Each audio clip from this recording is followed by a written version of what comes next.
On November 24, 2009, John Edward Jones, a 26-year-old medical student, entered Nutty Putty Cave in Utah with friends and family. Known for its extremely narrow passages, the cave had a reputation as one of the most dangerous in the region. During the exploration, John crawled into a passage he believed would connect to a section called the Birth Canal.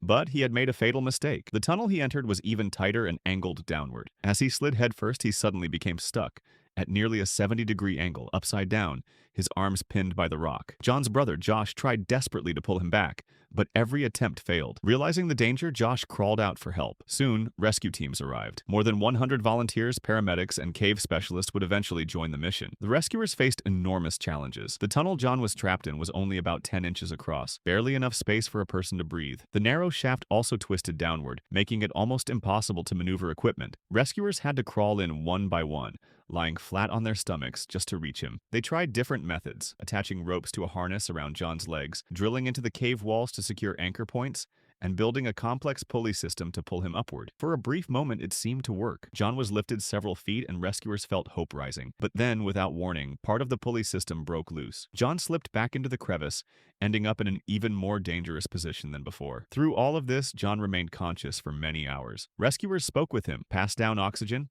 and tried to keep his spirits up. He talked about his wife, who was pregnant at the time, and his young daughter waiting for him at home. His calmness and determination deeply moved the rescue team, who worked tirelessly despite the near-impossible odds. But time was running out. Hanging upside down for so long took a brutal toll on his body. Blood rushed to his head, his lungs struggled to expand, and his heart had to work against gravity. Slowly, his voice grew weaker, his breathing shallower. After nearly 28 hours of effort, John lost consciousness. Despite the rescuers' dedication, John Jones passed away inside Nutty Putty Cave.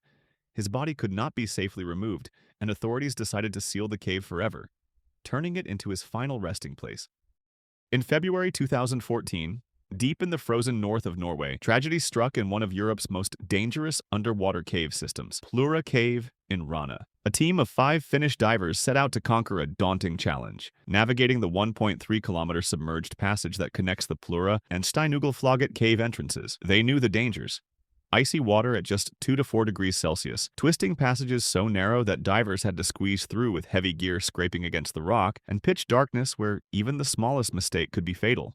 But driven by passion and determination, they descended into the depths. Hundreds of meters in, disaster struck. One diver suffered a malfunction with his gas switching system. He panicked, struggling to regain control. In the tight, confined tunnel, there was no room to maneuver, no way to quickly remove or adjust his tanks. A teammate behind him tried desperately to help, but in near-zero visibility and bone-numbing cold, every movement became clumsy, every second more critical. Within minutes, both men were trapped. When their air supply ran out, their lives ended in the dark silence of the cave. The 3 surviving divers were left with an unbearable choice: attempt a rescue and almost certainly die themselves, or retreat and live to tell the story. With heavy hearts, they swam back, leaving their friends behind in the darkness. When news reached the surface, Norwegian authorities quickly assessed the situation. After analyzing the conditions, they reached a grim conclusion. It was impossible to retrieve the bodies safely. The distance was too long, the water too cold, and the constrictions too dangerous. Sending in a rescue team would almost certainly cost more lives. And so, the authorities made the painful decision to seal the cave, leaving the 2 divers entombed in Plura forever. But the story didn't end there. 4 months later, a group of Finnish divers,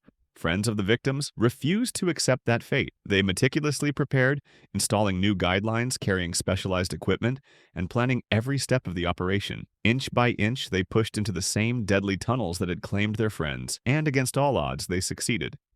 Both bodies were recovered, bringing closure to one of the most dangerous and haunting recovery missions in modern diving history. These tragedies remind us of the extreme risks hidden beneath the surface of the earth. Caves may look silent and beautiful, but inside them lies darkness, narrow passages, freezing water, and conditions where even the most skilled explorers can make one small mistake that costs everything.